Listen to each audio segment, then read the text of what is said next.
The autumn of 1977 came to Harlan County the way it always did, not with a single cold morning, but with a slow, steady draining of color from the world. The cottonwoods along the creek went yellow first, then the fields turned the color of old straw, and the sky settled into that particular shade of Nebraska blue that has no name but every farmer knows by heart. It was the blue of endings, of harvests completed and accounts settled, of another year surrendered to the calendar. Nora Voss drove her pickup down the county road with both hands on the wheel and her eyes fixed straight ahead. The truck was a 1969 Ford, dark green, the passenger side mirror held in place with a length of baling wire. It had been her father's truck before it was hers, and it smelled like him, still like motor oil and the particular dust of a man who spent his life on good ground. She had not yet brought herself to clean it out. She was not sure she ever would. She was 27 years old that morning. She did not feel 27. She felt older in the way that certain kinds of grief age a person not in the face exactly, but somewhere deeper in the way she carried herself, in the stillness that had settled into her eyes like sediment after a flood. She had been through a divorce, a funeral, and a banker's office in the span of 24 months, and each of those things had taken something from her that she had not yet figured out how to replace. The auction was being held at the Dempsey Farm 4 miles east of Milford on the county's flattest stretch of road. Harlan County auctions drew men from 3 counties over on a good day, and this was a good day, clear skylight wind, the kind of fall morning that made Nebraska feel like a promise rather than a punishment. There were trucks parked along the fence line stretching nearly a quarter mile in both directions by the time Nora pulled in and found her spot at the end of the row. She sat in the cab for a moment before getting out. She was not afraid. She wanted to be clear about that, at least to herself. The stillness she was working to maintain was not the stillness of fear. It was the stillness of a woman who has made a decision that cannot be unmade and has resolved to see it through without flinching, regardless of what the world chooses to say about it. She checked her coat pocket.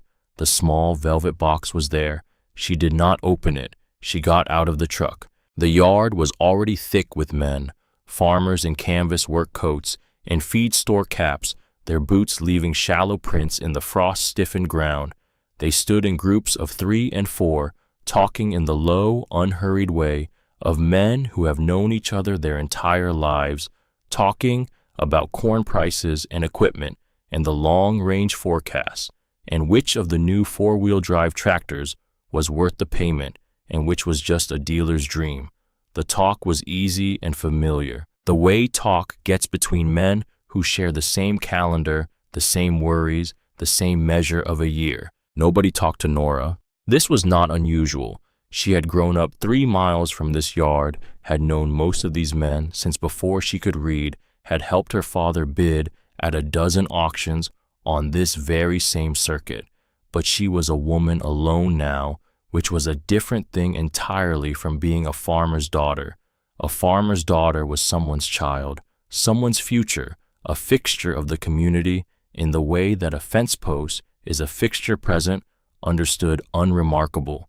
A woman alone, with a divorce that was still talked about in the coffee shop and a banknote that was talked about even more, was something the community had not quite decided how to categorize yet.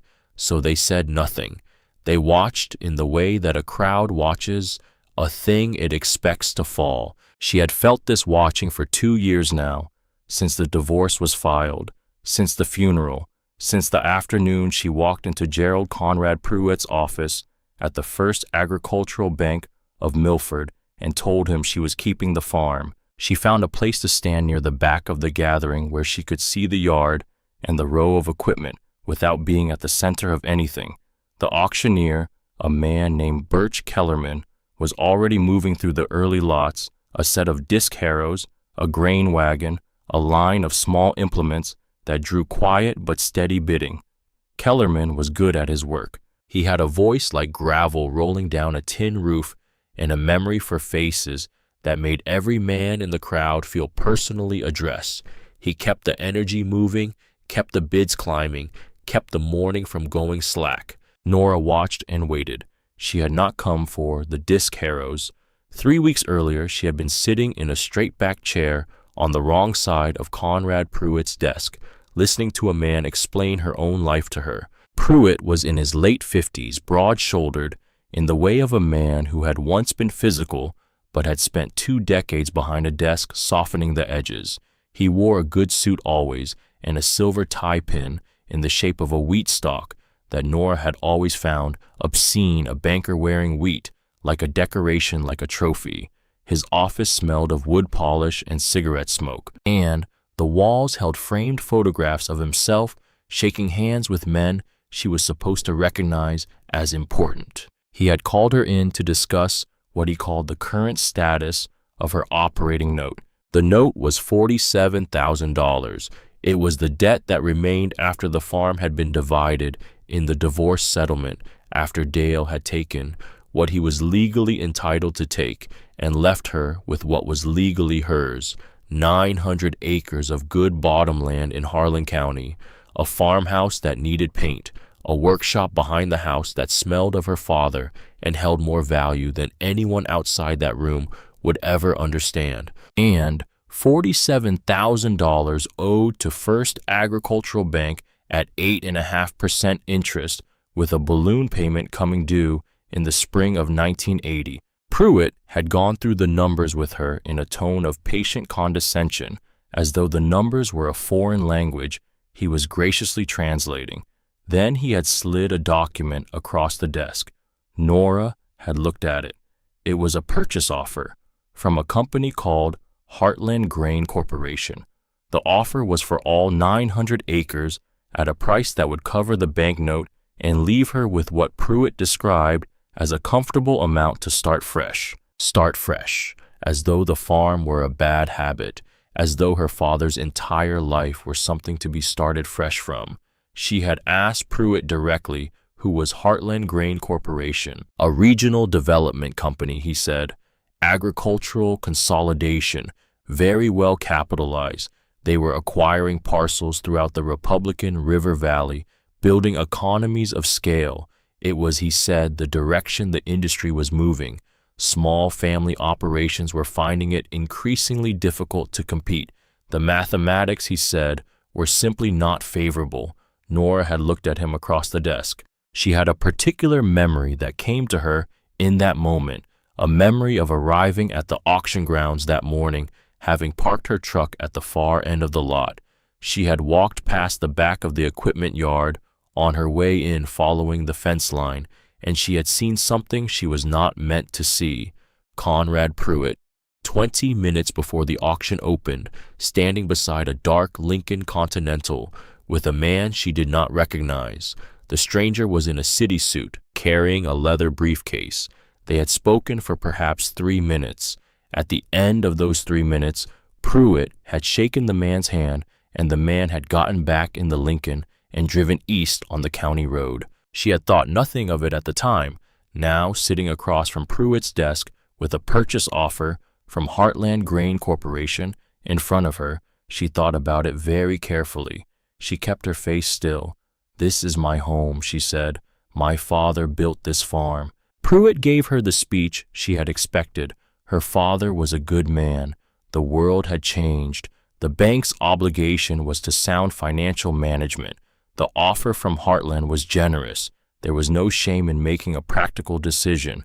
No shame, Nora thought, as though shame were a thing she needed to be protected from. She picked up the purchase offer from his desk, folded it in half, and set it back down without signing it. She told Pruitt she would be in touch. She drove home. She sat in her father's workshop for a long time after dark, with the smell of old oil and cold coffee around her like a hand on her shoulder, and then she pulled out the journal volume 7 of 11 labeled, in her father's blocky handwriting, Massey Ferguson 700 series, and she opened it to page 87. The journal was not a diary. Elias Voss had not been a man given to writing about his feelings. What he had been was a man who understood machinery the way other men understood scripture, as a set of deep governing principles that rewarded study and punished carelessness, that had an internal logic as rigorous as mathematics, and that would yield their secrets only to those willing to sit with them long enough in the quiet. He had kept the journals for 30 years, 11 volumes each, dedicated to a category of equipment: tractors, planters, combines, tillage implements, electrical systems. Each volume was dense with diagrams drawn in pencil, with specifications noted in the precise hand of a man who had taught himself to be precise, because imprecision cost money he didn't have. There were wiring schematics, torque values, notes on clearances, on timing, on the particular failure modes of specific models in specific conditions. And there were observations, small, careful sentences written in the margins or at the ends of sections, observations about the nature of machines and the nature of the men who worked with them. They were not philosophical in any grand sense. They were the accumulated practical wisdom of a man who had spent his entire adult life paying close attention to the difference between what things appeared to be and what they actually were. Page 87 was in the middle of a section on the Perkins diesel engine, the engine used in the Massey Ferguson 760 combine. Her father had titled the section "Catastrophic Pressure Loss, the Failure That Isn't." He had written in his careful prose, "The Perkins in the 760 has a design weakness that most mechanics will never find because they stop looking after they hear it fail. There is a small hydraulic filter screen inside the oil sump. A simple wire mesh costs about $10 at any dealer. Under normal operating conditions, this screen stays clean, but in dusty harvest conditions over several seasons, fine debris works through the system and cakes on the mesh. When it clogs completely, the oil pump is starved. Pressure drops to zero in a matter of seconds. The engine seizes. The sound it makes when it seizes is identical to a thrown connecting rod. Every mechanic who hears that sound will tell you the engine is destroyed. He will tell you it's a $5,000 repair at minimum, and he will usually be right, because most engines that seize are damaged beyond recovery. But the Perkins is different, because pressure drops so fast the engine shuts down before the heat has time to score the bearings. If you drop the pan and the bearings are smooth, and in my experience, 9 times in 10, they will be smooth, the engine is fine. Clean the screen, check the bearings, reinstall, the engine will run. Most men will condemn this engine and sell it for scrap. That is a $5,000 mistake built on the false evidence of a sound. Below the text, her father had drawn a diagram. It was simple and precise, with each part labeled in his small handwriting: the filter screen, the sump, the oil pump, the path of pressure loss. It was the kind of diagram that a man draws when he has already made the $5,000 mistake once and is determined that no one he cares about will ever make it again. Nora had read that page 11 times before the morning of the auction.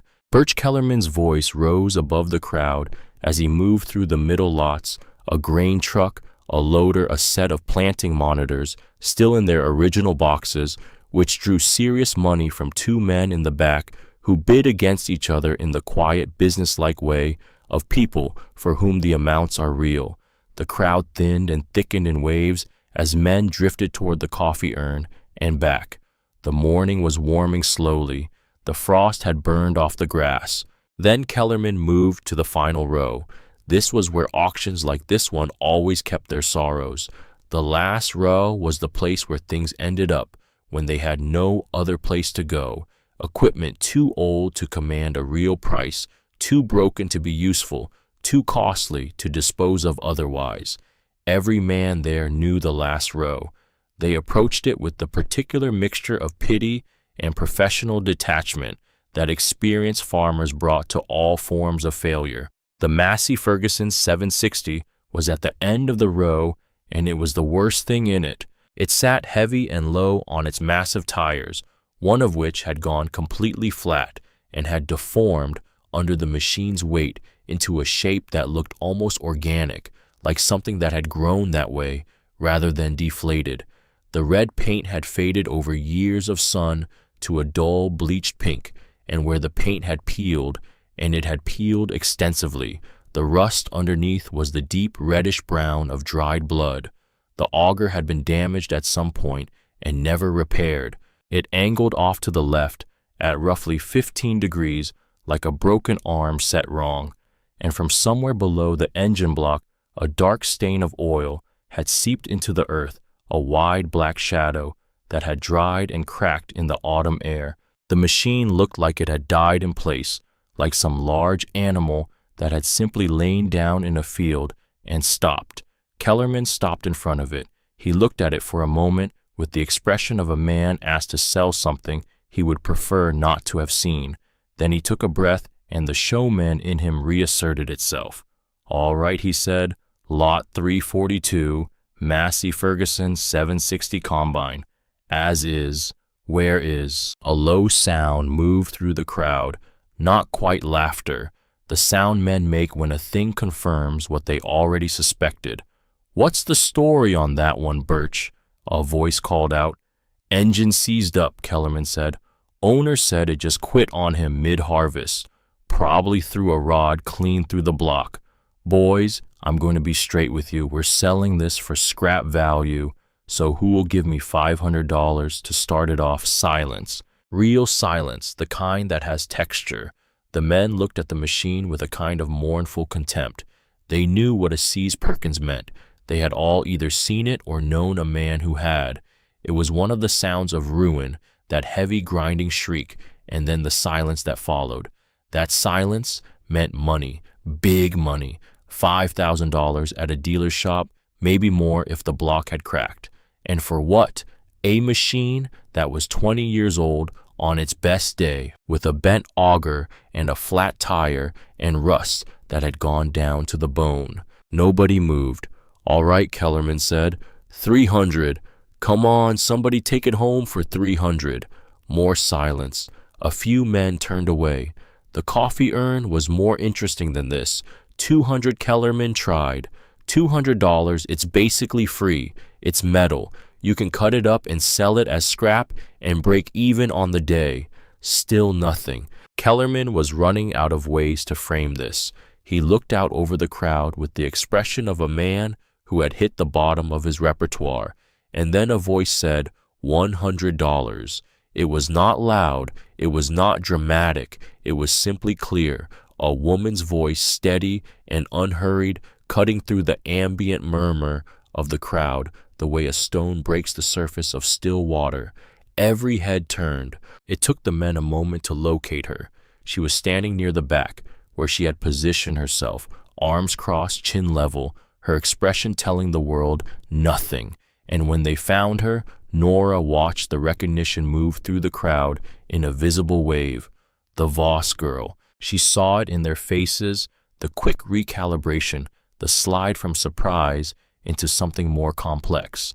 These were men who had known her father, who had attended his funeral and brought covered dishes to her farmhouse and meant every word of their condolences. They were not bad men, but they were men of a particular world, and in that world, a 27-year-old woman bidding on the most catastrophically broken piece of equipment at an autumn auction was not a business decision. It was a symptom. She saw the pity settle in. She saw the kindness that accompanies pity, which is a different thing from respect. She saw a few men look at each other and make the small adjustments of expression that mean let her have it. Don't bid against her. It would be cruel. What they saw was a grieving daughter, unmoored by loss, making an emotional gesture toward a machine her father might have loved. What they saw was someone reaching for something to hold on to in the wreckage of 2 bad years. What they could not see, what Nora had spent 11 nights making sure of, was page 87. Birch Kellerman recovered his composure faster than most. He was a professional, and he had seen stranger things, though perhaps not many. He looked at Nora with something she could not quite read behind his eyes. Sympathy, maybe, or the particular discomfort of a man who knows something and is not sure whether to say it. "I have $100 from the young lady," he said. "Do I hear 150, 125? Come on, boys, the tires are worth that flat or not." Nothing. The men held still. Not even the scrappers at the edge of the property moved. They could see the arithmetic. At $100, there was no profit in bidding against her. And even if there had been, they would not have done it. You did not bid against a grieving woman at an auction in Harlan County. That was simply not done. Kellerman waited the required time. He looked left, then right.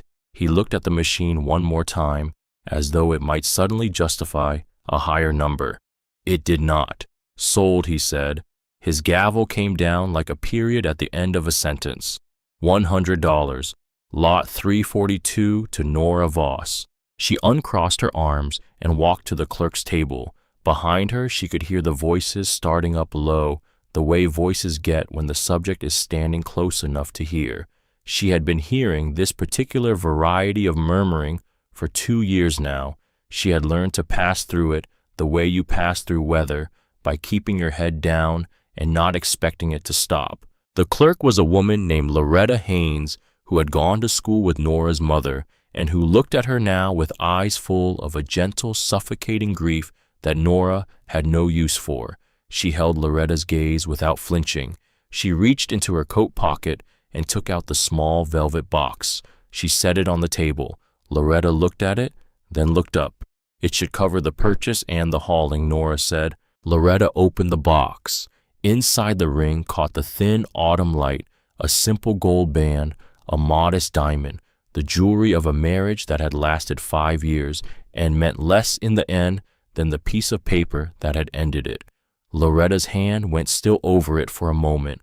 "Nora," she started. Nora was already looking at the paperwork. She signed where she was directed to sign. She took the receipt. She folded it and put it in her other coat pocket. She said, "Thank you, Loretta," and then she walked away from the table, away from the murmuring across the frost-bitten ground toward the machine at the end of the last row. She stood beside it for a moment and looked at it the way her father had taught her to look at things, without the distortion of what she hoped it was or feared it might be, but with the clear, steady attention of someone who needs to know exactly what is in front of her. It was worse up close. The rust was deep, in some places structural. The flat tire would need to be replaced, not simply reinflated. The auger would need straightening or replacement. A dozen belts and seals had deteriorated from years of outdoor storage. The cab was a wreck, cracked glass foam seating that had gone hard, and crumbled instruments so fogged they were illegible. But she was not looking at those things. She was looking at the engine block, at the dark stain of oil on the earth below it. She was looking at the evidence, and she was reading it the way her father had taught her to read evidence, not for what it seemed to say, but for what it actually said. The stain was old. The oil that had come out of this engine had done so slowly over a long time, not in a sudden, catastrophic release. That meant the block had not cracked under pressure. That meant, if her father's journal was right, that the failure had been exactly what he described, sudden, total, and survivable. She put her hand flat against the side of the engine block. The metal was cold under her palm, cold and still, but not dead, she thought, just stopped. She did not smile. She did not give anything away to the men she could still feel watching from across the yard. She simply stood there for one more moment with her hand on the cold iron, feeling something she had not felt in 2 years. Not happiness exactly, but something adjacent to it, something that had a direction. Then she went to find someone with a flatbed trailer. Conrad Pruitt watched her from the parking area beside the auction barn. He stood with his hands in the pockets of his wool overcoat and his silver tie pin catching the morning light, and he watched Nora Voss negotiate the terms of hauling a broken combine back to her farm. He had been at the auction for a different reason. The Dempsey estate included 320 acres in the northeast corner of the county that Heartland Grain had expressed interest in, and Pruitt had come to ensure the land parcels went through the right channels. That business was already concluded quietly through the estate attorney. It had taken about 10 minutes and would not appear in any public record for some time. He had stayed for the equipment auction out of habit, and because it was the kind of thing a man in his position was expected to attend, visible, collegial, a pillar of the agricultural community in his good coat and his wheat stalk tie pin. He watched Nora, and he thought about the note on her farm, $47,000 at 8.5%, the balloon payment in the spring of 1980. He thought about what the land would be worth to Heartland Grain Corp., and he thought about his own position in that arrangement, and he ran the numbers in the quiet, practiced way of a man who has run them many times before. He had given her a fair opportunity, he told himself. He had presented the offer plainly and professionally. If she had been sensible, she would have taken it. The mathematics were not favorable for a single woman farming 900 acres alone. They simply weren't. What he watched now across the frost-hardened yard was a young woman who had just paid $100 and her wedding ring for a machine that would never run again, spending her last resources on a gesture, drowning and calling it swimming. He was not a cruel man, he told himself. He was just a patient one. He put his collar up against the wind and walked back to his car. Nora did not watch him go. She had her back to the parking area, and her attention was entirely on the man with the flatbed working out the details of getting her machine home before dark. The afternoon light was dropping toward the tree line when the flatbed finally pulled out of the Dempsey yard and onto the county road, carrying the hulk of the Massey Ferguson 760 West toward the Voss farm. Nora followed in her green Ford, close enough to watch the machine shifting slightly on its straps on the curves, its rusted body catching the last of the low autumn sun. In the cab of her truck alone on the county road, with the evening coming on, she allowed herself one thing she had not allowed herself in the yard. She thought about page 87. She thought about her father's handwriting, about the diagram he had drawn, about the $10 screen and the smooth bearings and the engine that only sounded like it was dying. She thought about the particular kind of knowledge that lives in a man who pays close attention to the same things for 30 years, who writes down what he learns, not for recognition, but because accuracy matters, because someone might need it someday. She thought about the fact that not one of the men in that yard, not the mechanics, not the farmers who ran combines every fall, not the dealers who serviced this equipment for a living, had known what she knew. Her father had known, and he had left the knowing to her. The farm came into view as the road curved north. The white farmhouse, the red barn, the long, low workshop set back from the house, where the light she had left on that morning still burned yellow in the window. The maples along the driveway had gone entirely gold, and in the last light of the afternoon, they were almost too beautiful to look at directly. She had grown up on this ground. Her father was buried on the hill behind the barn. This was not a thing she would sell. This was not a thing she would surrender. Not to Conrad Pruitt, not to Heartland Grain Corporation, not to the accumulated pressure of a community that had already written the story of her failure and was just waiting for her to confirm it. She pulled into the driveway behind the flatbed and got out of the truck. The air smelled of fallen leaves and cold earth, of the particular end-of-season smell that she had known her entire life. The workshop light burned in the window. Her father's journals were inside. She had work to do. The first snow came to Harlan County on the 3rd of November, 1977. It came the way the hard snows always came to that part of Nebraska, not with drama, not with warning, but with a quiet, steady intention that turned the world white overnight and left no question about what season had arrived and what it intended to stay.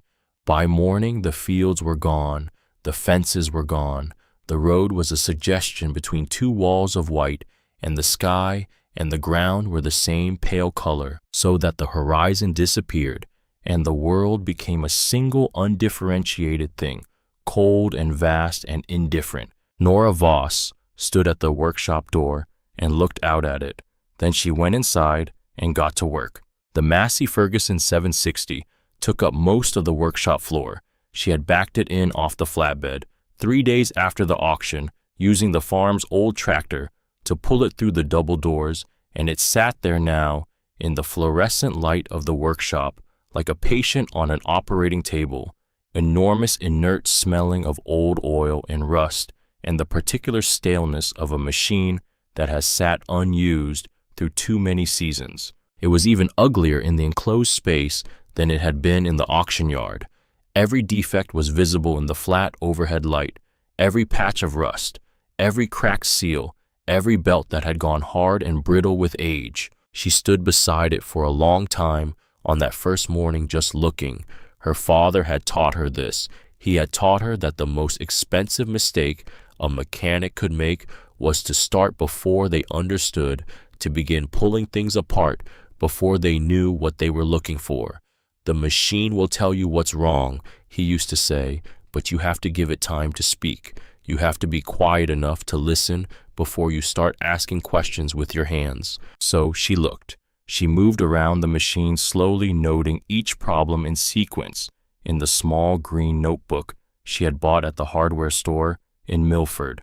Flat tire right rear, cracked cab glass full replacement needed, auger housing bent, approximately 15 degrees, cause unknown, would need assessment for structural integrity. Belt conditions, she went through each belt she could access and noted its condition on a scale of 1 to 3. Most were 3s. Electrical system, she would need to go through the wiring diagram in her father's journal section by section before touching anything.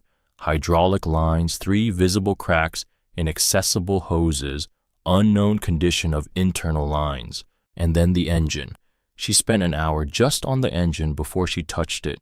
She looked at the stain on the floor beneath it, the old oil stain dried now that the machine had left on the workshop concrete when she pulled it in. She studied the exterior of the block for cracks, running her fingers along the casting in the places where hydraulic fractures would show first. She found nothing. The block appeared intact. She wiped her hands on a shop rag and opened her father's journal to page 87. She read it again, all of it, slowly. Then she went and got the drain pan. Dropping the engine pan on a Massey Ferguson 760 in a cold workshop in November is not a task that rewards impatience. The bolts were frozen with years of rust and old gasket sealer, and each one had to be worked slowly, penetrating oil patience a half turn at a time, the kind of disciplined progress that feels like no progress at all until it suddenly becomes progress.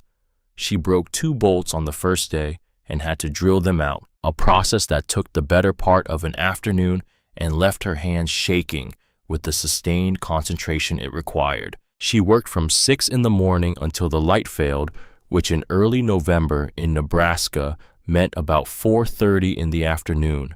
Then she went inside, ate whatever she had thought to make the night before, and sat at the kitchen table with the journal open in front of her, reading ahead, planning the next day's work, making notes in her green notebook, going to sleep early and dreaming sometimes of the machine in the workshop, of its dimensions and its systems, of the path that oil took through the engine, of the precise location of the filter screen on the diagram her father had drawn. On the 4th day, she got the pan off. She set it aside, wiped her hands clean, and brought her work light low over the open bottom of the engine. She looked at the oil pump. She looked at the passages, and then she found the filter screen. It was almost entirely blocked. The mesh was packed solid with a thick grayish-brown paste, fine particles of harvest dust and metal debris, years of it compressed into a substance that was almost like felt. She touched it with the tip of her finger, and it was firm, solid, an absolute barrier to oil flow. She sat back on her heels. Her father had been right. She stayed in that position for perhaps 30 seconds, crouched on the concrete floor of the workshop, in the cold, staring at a $10 screen packed with debris, and she felt something move through her that she could not have put a name to with precision.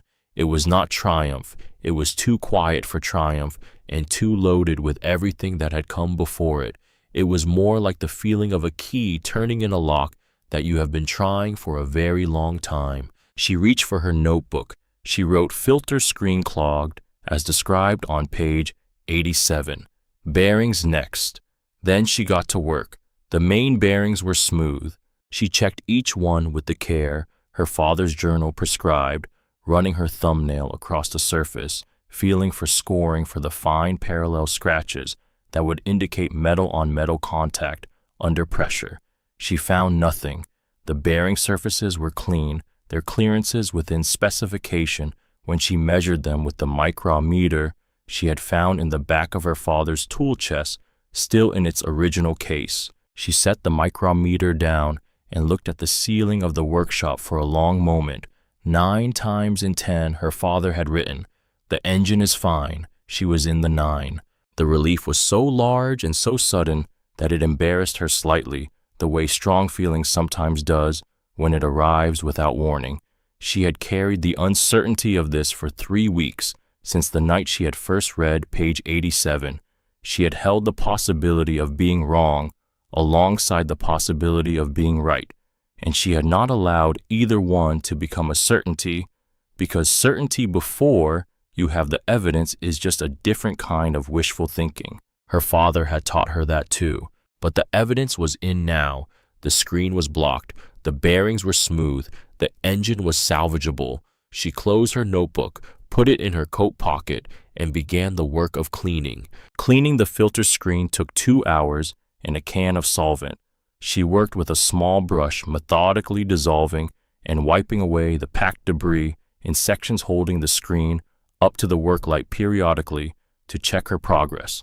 When it was clean, genuinely clean, the mesh open and regular as it was designed to be, she held it for a moment in the light and marveled at how such a small thing could carry such enormous consequences. A piece of wire mesh no larger than a playing card, $10 at any dealer in the state. It had almost taken the machine down. It had in fact taken the machine down for whoever the previous owner was, for every mechanic who had listened to the engine seize and drawn the obvious and entirely wrong conclusion. She set the screen on a clean shop rag and began the longer work of reassembly. This part was harder. Reassembly on an engine like this required a kind of knowledge that went beyond reading. It required hands that had learned by doing, and her hands had not done this before. They knew the theory from the journal. They did not yet know the feel, and there is a difference she was discovering between knowing how tight a bolt should be and knowing in your fingers and your wrists what that torque actually feels like. There is a difference between reading the specification for valve lash clearance and understanding in the tips of your fingers the precise resistance that tells you the feeler gauge is at the right depth. She made mistakes. On the 14th day of work, a head gasket that she had installed and torqued to specification refused to seal. She discovered this when she did a preliminary pressure check, air pushing through the joint where no air should have been able to pass. She stared at it for a long time. She checked her torque sequence against the journal. She checked the gasket surface. She could not find what she had done wrong. It was past 10 o'clock at night. The workshop was cold. The propane heater she had brought in kept the air above freezing, but only barely, and the metal of the machine conducted the cold from outside with a directness that made her hands ache after an hour of close work. She had been in this workshop for 12 hours. She had eaten a sandwich at noon and nothing since. She picked up a 3/8-inch combination wrench and threw it across the workshop. It hit the far wall with a sound that seemed very loud in the enclosed space and fell to the concrete. The echo ran around the tin roof and died. She sat down on the concrete floor. She sat there with her back against the rear wheel of the machine, her knees drawn up, her hands in her lap. The work light threw hard shadows across the underside of the combine. The heater ticked. Outside, the wind had come up, and she could hear it working against the workshop walls with the persistent, impersonal force of weather that has no knowledge of and no interest in what is happening inside. She thought about Conrad Pruitt's offer. She let herself think about it fully without the protective refusal she usually wrapped around it. She thought about what it would mean to take it, the note gone, the obligation gone, some money in her pocket, not a lot but some, a different life somewhere, an apartment maybe in Lincoln or Omaha, a job that ended at 5 o'clock and did not follow her home, sleep without the specific weight of 900 acres pressing down on her in the dark. She sat with that for a while. Then her eyes found the journal lying open on the workbench where she had left it face down to keep her place. In the sharp light of the work lamp, she could see her father's handwriting on the open page. She could not read it from where she sat, but she knew the handwriting. She had known it her entire life. The blocky, careful capitals, the slight right lean of the lowercase, the way he pressed just hard enough to make an impression without tearing the page. She remembered something he had written, not the technical content, but the other kind, the kind he left in the margins in smaller letters, as though he were not sure it belonged in the official record of the thing. The machine will tell you what's wrong. You have to be quiet enough to listen. She sat on the concrete for another few minutes. The wind pushed at the walls, the heater ticked. Then she got up off the floor. She picked up the wrench. She set it on the workbench. She looked at the head gasket joint for a long time, moving the work light slowly along the mating surfaces. And then she found it, a surface irregularity she had missed in the initial inspection, a low spot in the deck surface near the number 3 cylinder, barely perceptible, that was preventing full contact at the gasket edge. She could not machine it flat without equipment she didn't have, but she could address it. She worked for another 2 hours and she fixed it.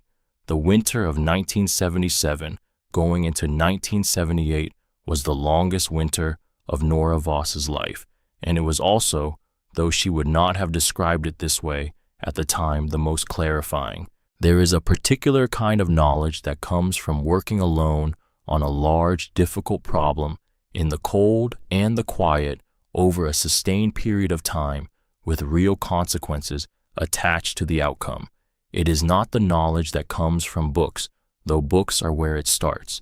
It is not the knowledge that comes from being taught, though teaching is part of its foundation. It is the knowledge that comes from the accumulated experience of 1,000 small decisions made under pressure, where the feedback is immediate and unambiguous. The gasket either seals or it doesn't. The bearing either shows scoring or it doesn't. The valve lash is either right or it isn't. Her father had known this kind of knowledge in his bones. She was building it from the beginning, one cold morning at a time, and the building of it was changing her in ways she could not yet fully measure. She learned to use a torque wrench not just to hit a number, but to understand what the number meant, what the resistance in the fastener was telling her about the joint it was securing. She learned to read the micrometer until the measurement felt natural, until the translation from the instrument to the physical reality of the part became automatic. She learned the hydraulic system section by section, following the lines with her hands before consulting the diagram, learning the architecture of the thing first as a physical object and then confirming her understanding against the schematic. She learned to weld. This was the hardest thing. Her father's journal contained a section on basic repair, welding, the kind of welding that a farmer needed to know, not the artistic or structural welding of a professional, but the practical joining and patching that kept a working farm running between dealer visits. She had watched her father weld dozens of times. She thought she understood it. She did not understand it. The first time she struck an arc, the bright white flare of it shocked her even through the welding helmet, and her hand flinched, and the bead she laid was a ragged, porous mess. She ground it off and tried again, and again. She went through an entire spool of wire on pieces of scrap steel before she laid a bead she would have trusted to hold under stress. Then she addressed the auger housing. The bend was at the base where the housing met the main body of the combine.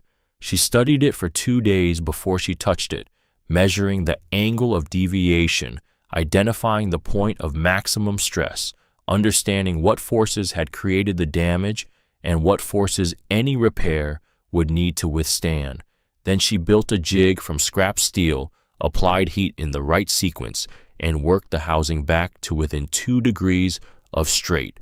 She welded a reinforcing plate behind the repair. She ground the welds flush and checked the clearances. It was not perfect, but it would hold.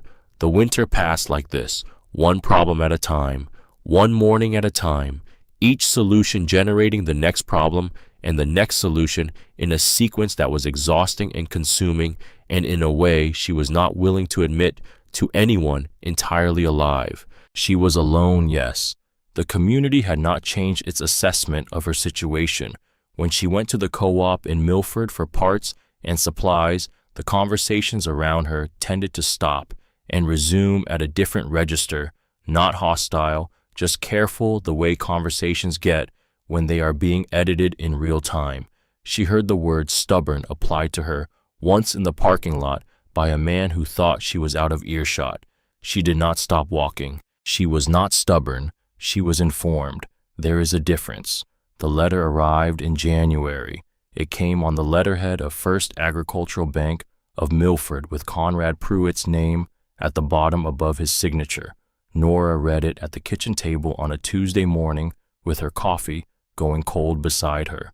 Pruitt had found something in the original loan documents, a clause that her father had signed, buried in the standard language of a 1971 operating note concerning the maintenance of collateral value.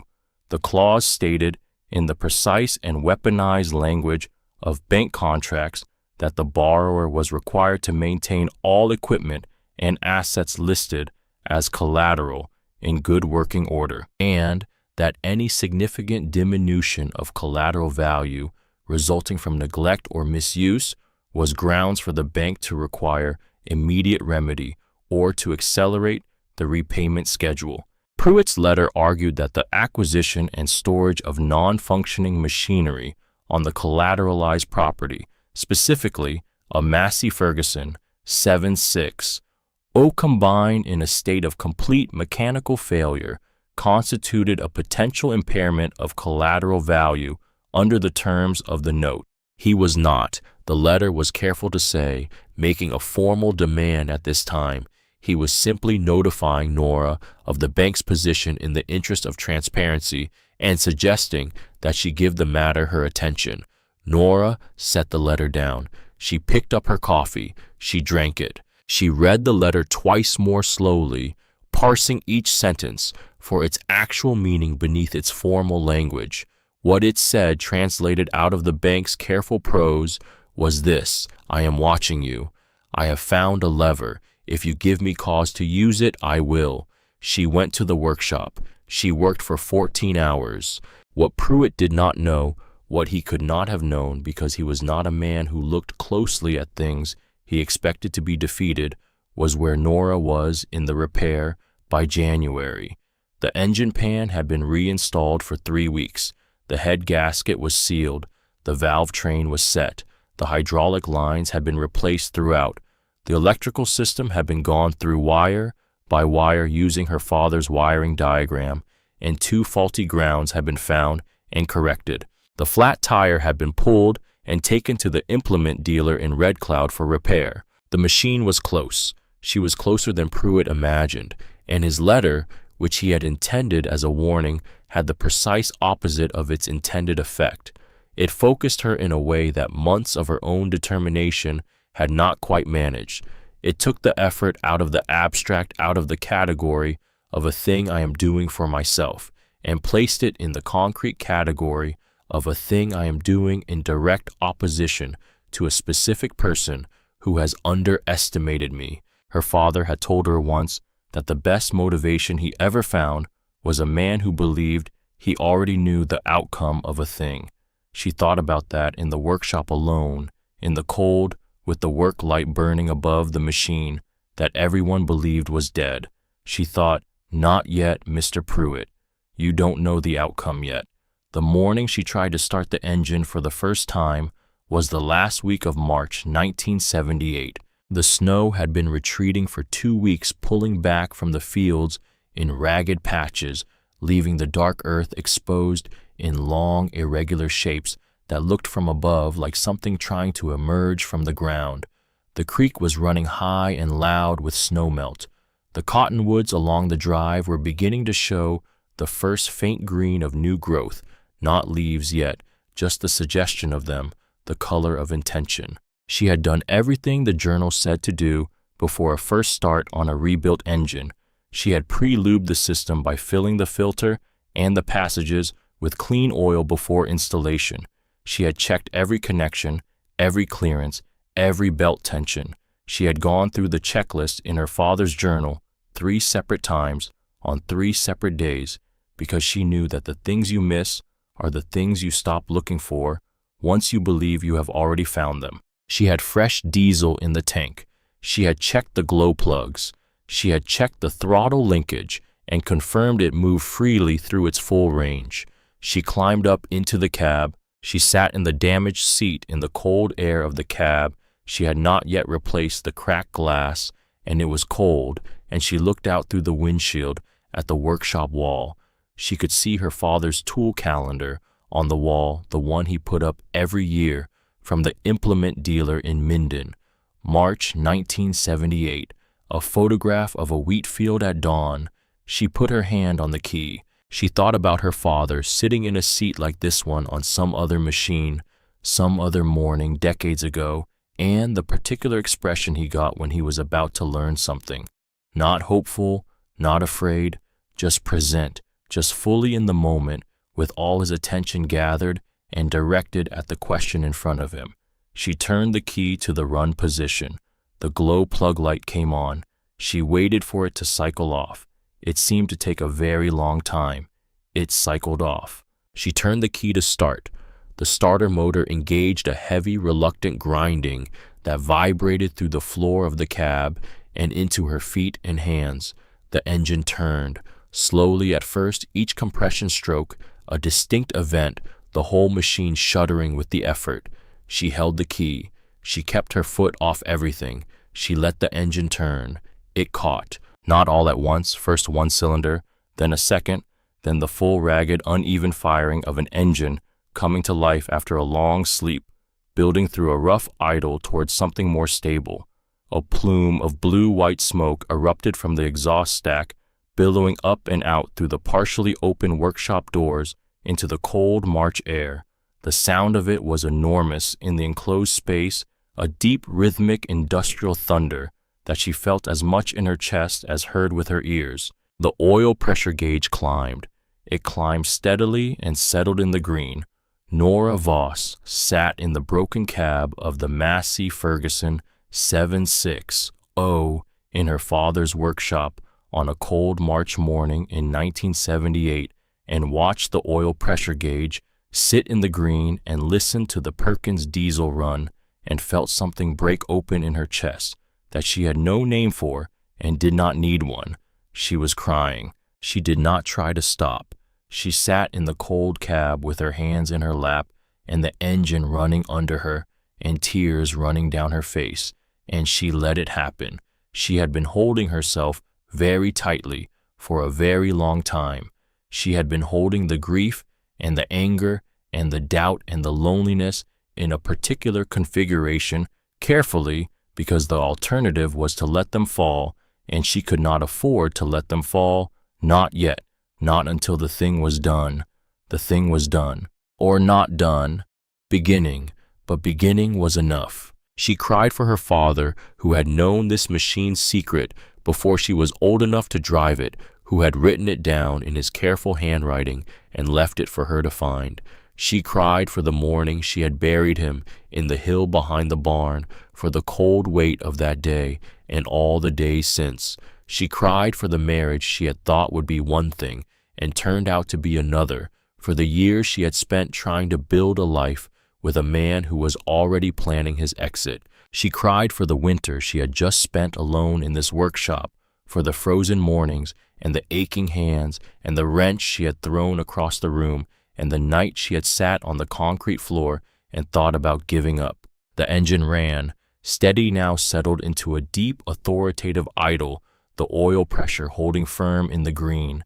She could hear it working, the valves clicking at their proper rhythm, the exhaust note even and clean. She wiped her face with the back of her hand. She sat up straight. She took a breath, put the machine in neutral, and began to check the gauges. The harvest of 1978 arrived the way every harvest arrives in Nebraska, with urgency, with heat, with the particular quality of late summer light that turns the corn to gold and gives a farmer no more than 3 weeks to bring it in before the window starts to close. Nora was ready. She had spent the months between the March startup and the August harvest addressing everything else the machine needed: the cab glass, the belts, the final calibrations of the threshing system, the auger alignment. She had serviced the machine the way her father's journal prescribed for a first harvest after major repair, conservatively, with attention to every system, making no assumptions. On the first morning of harvest, she drove the Massey Ferguson 760 out of the workshop and into the field at first light. The men at the co-op had expected to see a custom harvesting crew at the Voss farm. The custom crews came through Harlan County every August, large operations with multiple machines and experienced operators charging by the acre. Most of the smaller farms used them because the alternative, owning and maintaining your own combine, required capital and knowledge that most operations couldn't sustain. There was no custom crew at the Voss farm. There was only Nora in the cab of her machine, moving through her own corn at a pace that would have made her father nod slowly and say nothing, which was the highest praise he ever gave. The machine ran. It ran through dust and through heat. It ran through the long days and into the evenings when the dew started to come up and the grain was at the edge of its moisture window. It ran when a belt slipped and she stopped to replace it, and when a hydraulic line developed a weep and she stopped to address it, and when the auger plugged 3 times in a morning and she stopped each time to clear it. None of these things surprised her. She had her father's tools and her father's knowledge, and she understood that a machine at work is a machine in the process of failing in small ways, and the job is not to prevent small failures, but to respond to them quickly and correctly. She brought in all 900 acres. When she sold the grain and sat down at the kitchen table with the check and her bank statement, she did something she had not done in 2 years. She looked at the numbers carefully, without the cold dread she had been carrying since the divorce, and she found that they were different numbers than the ones she had been expecting. She made the quarterly payment to First Agricultural Bank, and then she wrote a second check, smaller but real, to the principal. She put both checks in envelopes and drove them to Milford herself.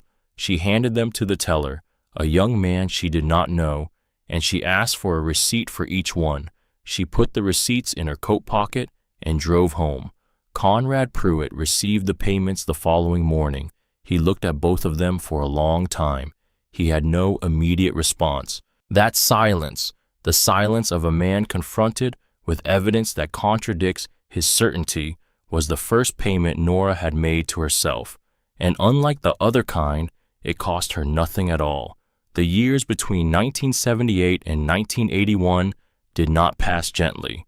They passed the way hard years always pass in farming country, not in a single dramatic event, but in the slow accumulation of small pressures that arrive daily, that compound quietly, that do their damage, not in any one moment you can point to, but in the gradual wearing down of things that were never meant to bear that much weight for that long. The land absorbed it, the equipment absorbed it, the people absorbed it, each in their own way, according to their own particular construction. Nora absorbed it through work. She was up before 5 every morning, year-round. In the winters, she was in the workshop maintaining the combine, rebuilding the hydraulics on the old planter, teaching herself electrical diagnostics from a manual she had found in her father's bookshelf and supplementing it with the relevant sections of his journals. In the springs, she was in the fields, From the first week, the ground would take weight, working the soil in the careful sequence her father had practiced, not rushing, not cutting corners, understanding that the land had its own calendar, and argued with impatience at a cost that showed up in yield.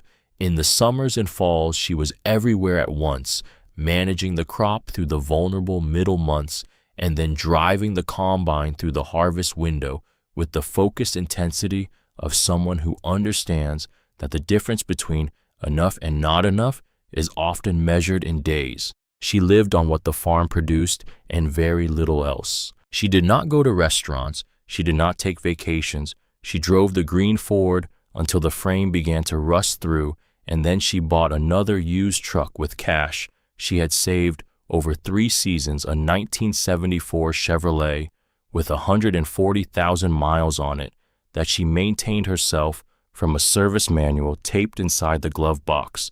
She wore the same coat for 4 winters. She heated the farmhouse with wood she cut from the dead elms along the creek, spending Saturdays in November with the chainsaw and the splitting maul, stacking the wood under the lean-to beside the barn with the methodical care of someone who measures warmth in cords. The community watched all of this with a shifting assessment. In 1978, after the first harvest, the watching had been cautious, a wait-and-see quality, to the attention as though one good year might be luck, and did not yet constitute evidence of anything. In 1979, after the second harvest, the assessment began to change. The fields were clean, the fences were mended, the farmhouse had gotten its paint, the barn roof, which had been losing shingles for 2 years, was whole again.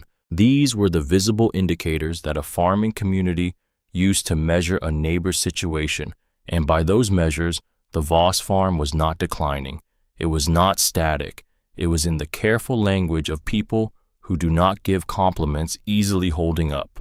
By 1980, some of the men at the co-op had started talking to her again. Not all of them, but enough. She accepted this without comment. She had not been waiting for their approval, and their return to ordinary neighborliness did not change anything about how she operated or what she thought. But she was human enough to notice it and honest enough with herself to acknowledge that it was easier to walk through a room where people acknowledged your existence than one where they pretended you were invisible. What she did not tell them, what she told no one, was how close the margins were. Every year she made the payments, and every year she put something on the principal, but the balloon payment was coming, and the numbers she ran at the kitchen table in the long winter evenings told her that she would make it probably if nothing went wrong, if the yield held, if the prices held, if nothing broke that she couldn't fix herself, if Conrad Pruitt did not find another lever in the fine print of her father's contract. That last condition was the one she slept least easily about. Dale Whitfield came back in the spring of 1979. She did not know he was coming. She was in the south field checking tile drainage when she saw the unfamiliar car in her driveway. Not a truck, a car, a late model Buick in a shade of brown that looked like it belonged in a city parking structure rather than a Harlan County gravel drive. She drove back to the house on the tractor, cut the engine, and climbed down. Dale was standing by the Buick, and he was not alone. The man beside him was in a suit jacket and carried a leather folder, the particular combination of attire that meant either a salesman or a lawyer. And in Nora's current circumstances, the distinction was not especially meaningful because both categories of person tended to arrive with documents she did not want to sign. Dale looked the way she had expected. He would look thinner, yes, and something in his face that hadn't been there before, some quality of having been rubbed against things that were harder than he was. He was 31 years old, and he looked older. He was dressed neatly in new jeans and a pressed shirt, and she could see that the neatness was deliberate, that he had thought about what he wore to this particular meeting, which told her something about how he had framed it to himself. He said her name. He said she looked well. He said the farm looked good. She said nothing. She stood by the tractor with her arms at her sides and waited. The man in the suit jacket opened his folder and began to explain. He said, representing a title review proceeding related to the Voss property. During the review, it had come to his client's attention that certain instruments in the original property transfer, specifically the instruments executed at the time of the divorce settlement, may have contained a technical deficiency regarding the release of co-ownership interest. His client, Mr. Whitfield, wished to resolve this matter cooperatively and was prepared to execute a corrective deed provided that the parties could reach an agreement regarding the property's disposition going forward. Nora listened to all of this. Then she went inside. She came back out with a document of her own, a certified copy of the quitclaim deed that her attorney in Hastings had prepared and filed in the Harlan County Courthouse 11 months after the divorce was finalized. It had been her attorney's specific recommendation, made at a cost Nora had considered steep at the time, and now understood to have been among the best money she had ever spent. The deed was thorough and unambiguous. Dale Whitfield's interest in the Voss property had been extinguished completely, correctly, and on the record. She handed the document to the man in the suit jacket. He looked at it. He looked at it for longer than a man looks at something that contains a simple answer. Then he closed his folder. Dale said nothing for a moment. He looked at the document in the lawyer's hand. He looked at the farmhouse. He looked at the Massey Ferguson 760, visible through the open workshop doors, its red paint freshly clean, sitting in the morning light with the quiet authority of a machine in good working order. Then he looked at Nora. There was something in his face that was not anger. It was not quite shame either, though shame was part of it. It was the expression of a man who has discovered that the thing he walked away from has continued existing and improving in his absence, which is its own particular variety of confrontation. He got back in the Buick. The lawyer followed. They drove down the gravel drive and turned west on the county road and were gone. Nora stood in the yard for a moment after the dust settled.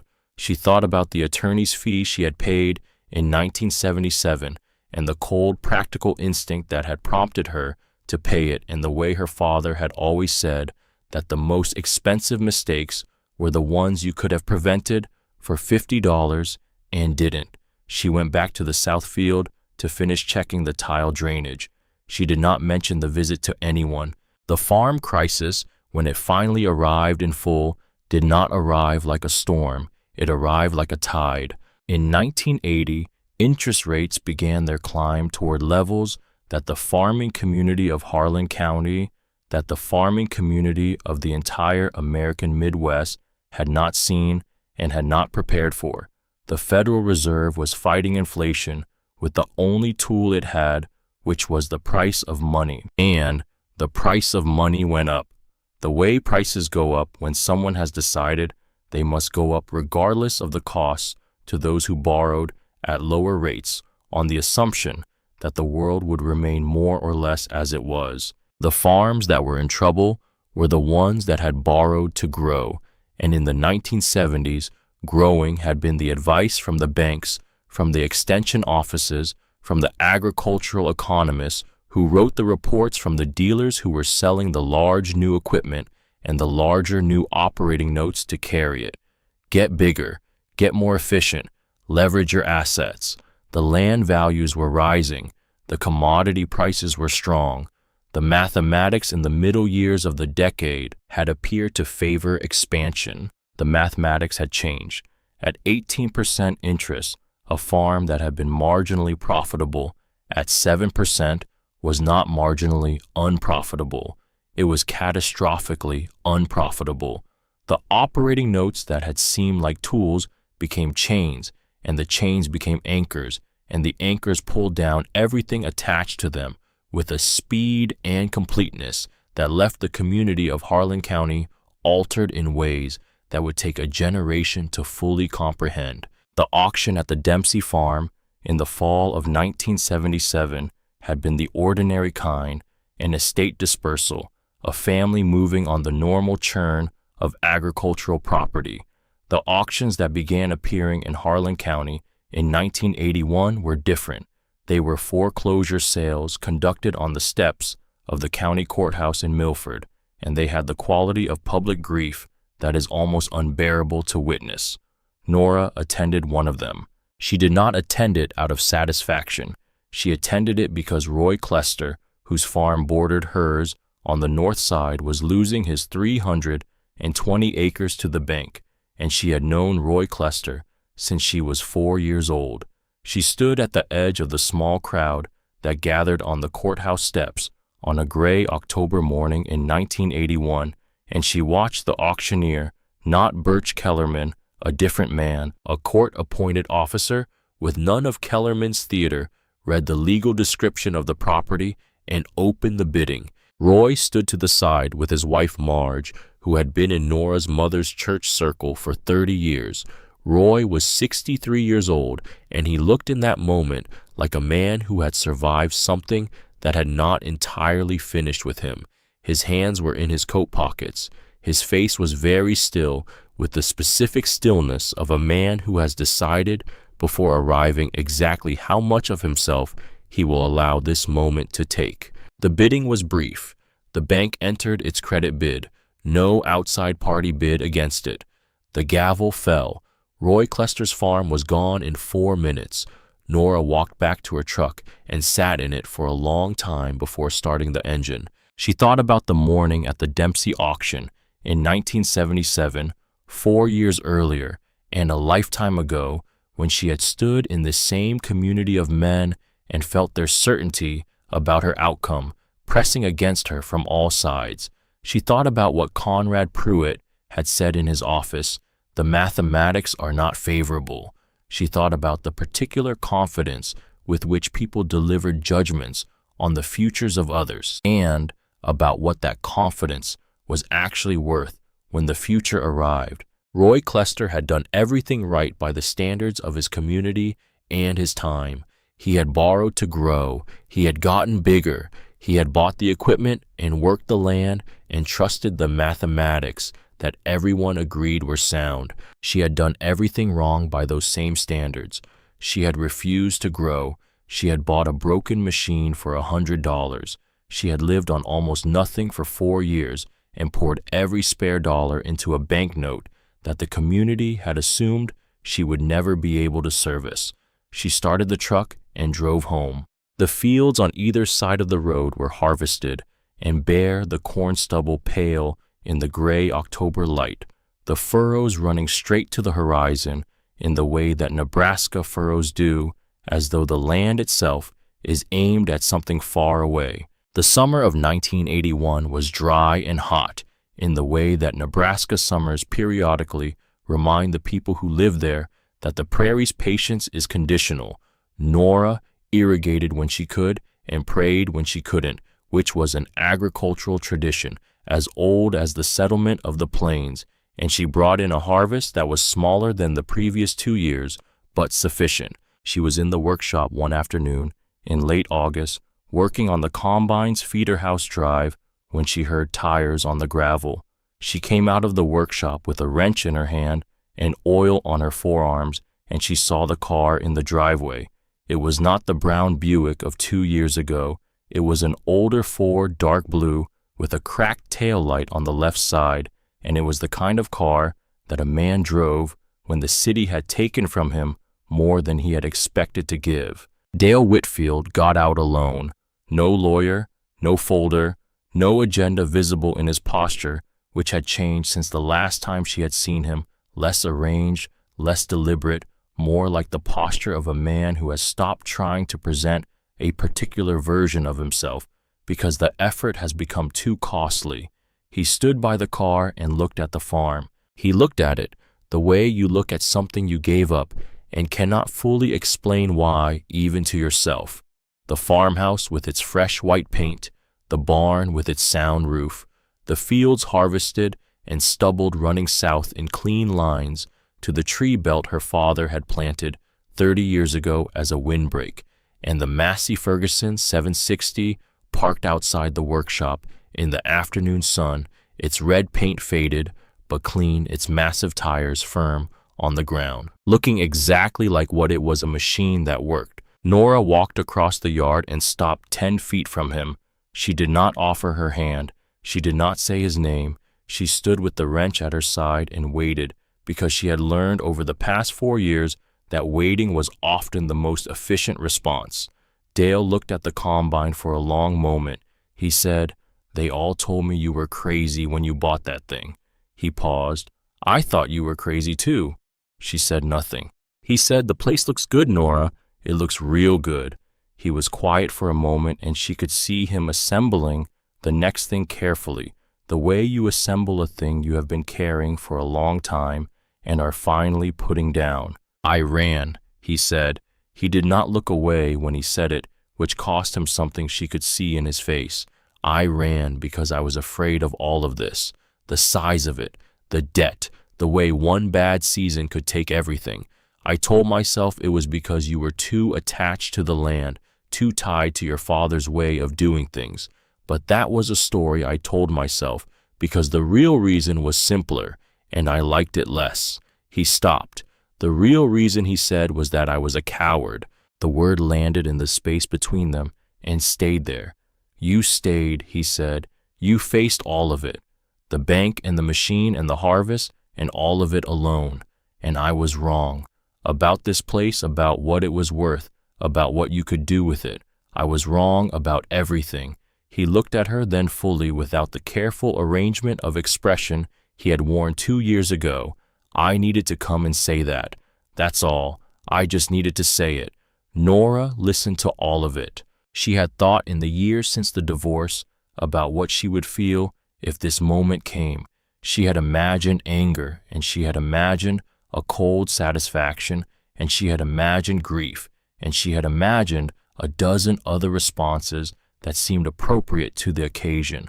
What she felt standing in her yard on a hot August afternoon with a wrench in her hand was none of those things. What she felt was a quiet that was almost like completion, the feeling of a door reaching the end of its arc.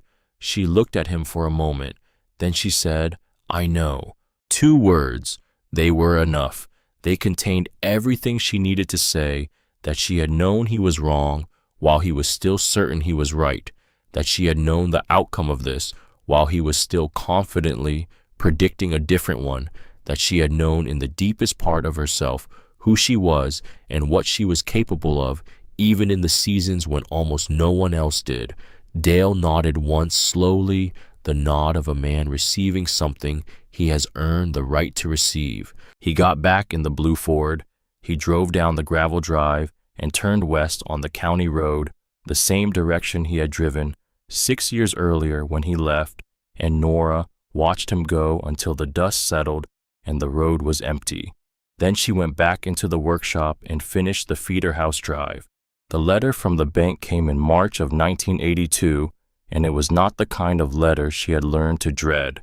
It was a letter requesting a meeting, not Pruitt's signature this time.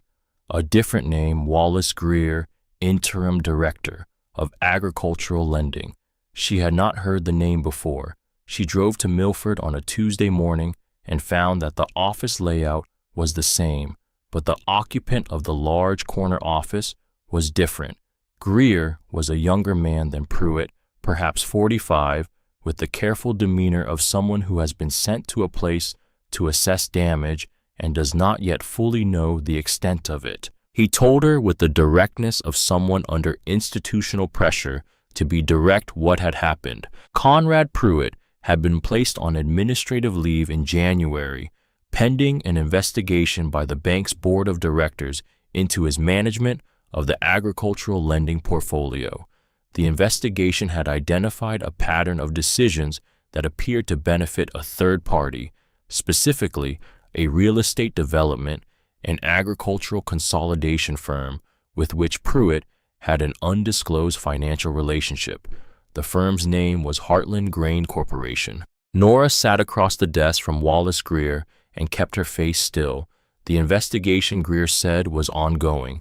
The board's primary concern at this time was stabilizing the bank's relationships with its performing customers.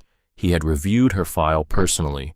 Her payment history was, he said, using the measured language of a man reading from a mental ledger, exemplary. Her collateral was in excellent condition. Her operation had demonstrated consistent productivity over a difficult period. He wanted her to know that the bank valued her relationship and looked forward to continuing it. Nora thought about the morning she had sat in this office in a different chair on the same side of the same desk and listened to Conrad Pruitt explain her situation to her using the word favorable in a way that meant its opposite. She thought about the purchase offer he had slid across the desk, the one with Heartland Grain Corporation's name on it. She thought about the man in the city suit she had seen Pruitt shaking hands with in the parking lot of the Dempsey auction 4.5 years ago. She had known something was wrong that morning. She had not known exactly what. She had simply known that a man who stands in a parking lot making deals before an auction and then sits behind a desk telling a widow to sell her land is a man operating from a position that has nothing to do with her best interests. She had been right. Being right, she had learned over the past 4 years, was not the same as being safe, and it was not the same as being finished. But it was not nothing either. She told Greer she appreciated the transparency. She told him she intended to make the balloon payment when it came due on schedule. He looked at her file again briefly. He said, "I have no doubt that you will." She drove home on the county road with the windows down, even though the March air was still cold. The fields on either side were bare, waiting for spring. The sky was the particular blue of late winter when the light is coming back, but the warmth has not followed it yet, a blue that held a kind of promise, provisional and real. She thought about Conrad Pruitt. She did not feel triumph about what had happened to him. Triumph was not the right shape for what she felt, which was something quieter and more complete.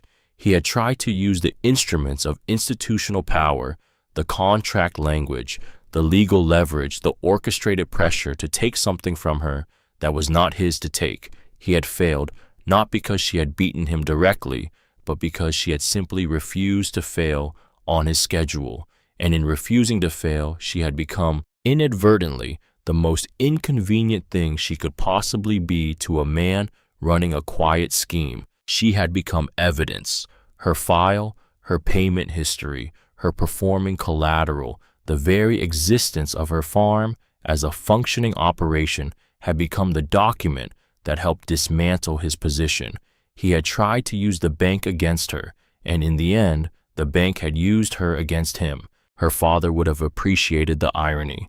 He had a dry, patient sense of humor about the way things worked out, about the way systems and people and machines occasionally produced results that were the precise opposite of what had been intended. She turned into her driveway. That evening she did what she often did when the day had been large in some way that she needed to sit with. She went to the workshop. It was quiet there, in the way that workshops are quiet when the machines are at rest, a different quality of silence than the silence of the house, denser, somehow weighted with the presence of iron and oil and the accumulated hours of work that had happened in this space. She turned on the work light. The Massey Ferguson 760 stood in its place as it always did, through the winters waiting for the season to turn. She walked around it slowly the way she did at the start of every winter maintenance cycle, looking at it with the full attention her father had taught her to bring to anything she was responsible for.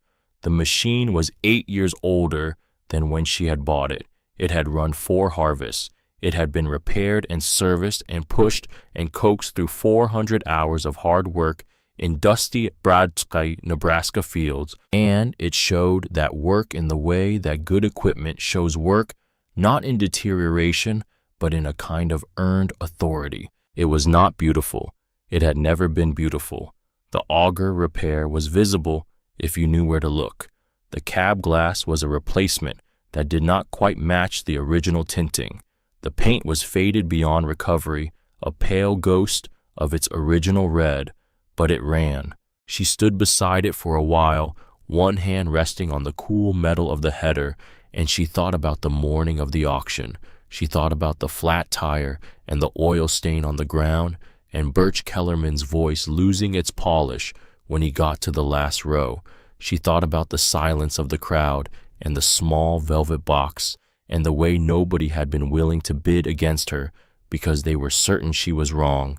They had been so certain. And there was a thing she had never said out loud, had never said to anyone, that she said now in the quiet of the workshop to no one but herself and the cold iron and the memory of her father that lived in this room more completely than anywhere else on the farm. She had been uncertain too, not about the machine. The machine she had understood. Page 87 had been clear, and her father's record had been reliable, and the evidence in the engine pan had confirmed what he had written. About the machine, she had been as close to certain as the available information permitted. What she had been uncertain about, what she had carried through 4 Nebraska winters like a stone in her coat pocket, was herself. Whether she had enough, whether the knowledge was sufficient, and the patience was sufficient, and the will was sufficient, whether a woman who had spent her first 27 years being someone's daughter and someone's wife had underneath those identities the person required for this particular task. She had not known the answer to that. She had only known that the question could not be answered in the abstract. She turned from the machine and went to the workbench. Her father's journals were arranged in their usual order on the shelf above the bench, 11 volumes, their spines worn, their leather covers darkened with age and handling. She took down the last volume, volume 11. She had consulted it periodically over the years, but she had never read it cover to cover in the way she had read the others, because it was not dedicated to a specific piece of equipment. Its spine was labeled simply Notes. She had always assumed it was a miscellany, overflow from the other volumes, diagrams and specifications that hadn't fit neatly into the categorical volumes. She opened it. The first 80 pages were what she expected: notes on general principles of diesel maintenance, hand-drawn diagrams of fuel system components, a long section on hydraulic theory, with the kind of meticulous detail that her father brought to everything he considered important. She turned through these pages with the familiar pleasure of his company that his writing always gave her. Then she reached page 81. The handwriting changed. The same blocky capitals, the same slight rightward lean, but the content was different. There were no diagrams on this page. There were no specifications or torque values or system schematics. It was prose, plain, unhurried, the kind of writing that a man puts down when he has decided to say something directly rather than encode it in technical language. She sat down on the shop stool and read. Her father had written, "I have been thinking about who these journals are for. I started them for myself, to keep a record, to not make the same mistake twice, to have the information in a place I could find it, instead of carrying it all in my head. That was the reason I started. But I think I have known for a while that the reason I kept going was different. I kept going because I could see in the way that a father sometimes sees what was coming, not the specifics, not the details, but the shape of it. Nora is going to have to stand alone at some point. I don't know when or why. I hope I'm wrong, but I have watched her entire life, and I know what she is and what she is tends to end up alone before it ends up understood. That is the cost of being built the way she's built. If she has gotten this far, if she has read through all 10 of the other volumes and arrived at this one, then the alone time has happened and she has come through it, because she would not have needed these books any other way. I want to say something that I was not always good at saying when I had the opportunity to say it in person. You were always the one who could do this, not because you are exceptional in some grand way, though you are, but that is not the point, but because you are willing to sit with a hard thing until you understand it. Most people are not willing to do that. They want the answer before they have earned it. You never did. You always understood that the earning and the answer are the same thing. The land will ask everything of you. It does that to everyone who takes it seriously. But it gives back in kind, and what it gives you cannot get any other way. I knew you wouldn't quit. I want you to know that I knew. The farm is yours. It was always yours, not because of any document, but because you are the one willing to understand it. Your father. Nora sat on the shop stool in the workshop in the quiet of a March evening in 1982 and held the open journal in her hands and did not try to stop what happened next. She cried for a long time. Not the way she had cried in the cab of the Combine in the spring of 1978, that had been the crying of exhaustion and relief, the release of a held breath. This was different. This was the crying of being found, of being seen fully and accurately by the person whose seeing had mattered most across the distance of death and time and the 4 hardest years of her life. Her father had known. He had known she would need the journals. He had known she would make it to the last page. He had built the entire archive, 11 volumes, 30 years of careful documentation, not just as a record for himself, but as a bridge he was building toward a moment he would not be alive to witness. She had thought all this time that she was carrying his legacy forward. He had been carrying her. The balloon payment came due in the spring of 1980 as scheduled, and Nora made it. She had been building toward it for 2.5 years, and it was large, and it took everything she had saved beyond the operating reserves. And when it was done, she sat at the kitchen table and looked at the bank balance in her ledger and understood that she was still solvent and the land was still hers. In the spring of 1983, she made the final regular payment on the operating note. She drove to Milford on a Wednesday morning and handed the check to the teller, a different young person than the one from 1978, the faces at the bank having cycled through in the intervening years, while the institution itself staggered through its own crisis. She asked for a receipt, as she always did. The receipt said, balance remaining $0. She looked at it for a moment, then she put it in her coat pocket and drove home. By the autumn of 1983, the Voss farm was known in Harlan County for a different reason than it had been known in 1977. It was known as a place where things worked. The neighbors who had survived the crisis, and not all of them, had the landscape of farms around her, having changed substantially in the past 6 years, had begun to arrive in her driveway with a frequency that she had not anticipated. They came with questions about their equipment, about maintenance schedules, about the specific failure modes of specific machines that were costing them money they could not afford. They came with the diffident, sideways approach of people asking for help from someone they had underestimated, which was its own variety of acknowledgement. She helped them, not out of magnanimity. She was not built for grand gestures, and her father had taught her that genuine help was specific and practical rather than general and sentimental. She helped them because she knew things that were useful, and because withholding useful knowledge from a neighbor who needed it was not something she could justify to herself. Jim Radke, who farmed 2 sections east of her, came by in October with a problem on his Gleaner combine that 3 mechanics had failed to diagnose. She spent an afternoon with him going through the system methodically and found a partially collapsed intake fitting that was creating an intermittent vacuum leak. The repair took 45 minutes. He offered to pay her.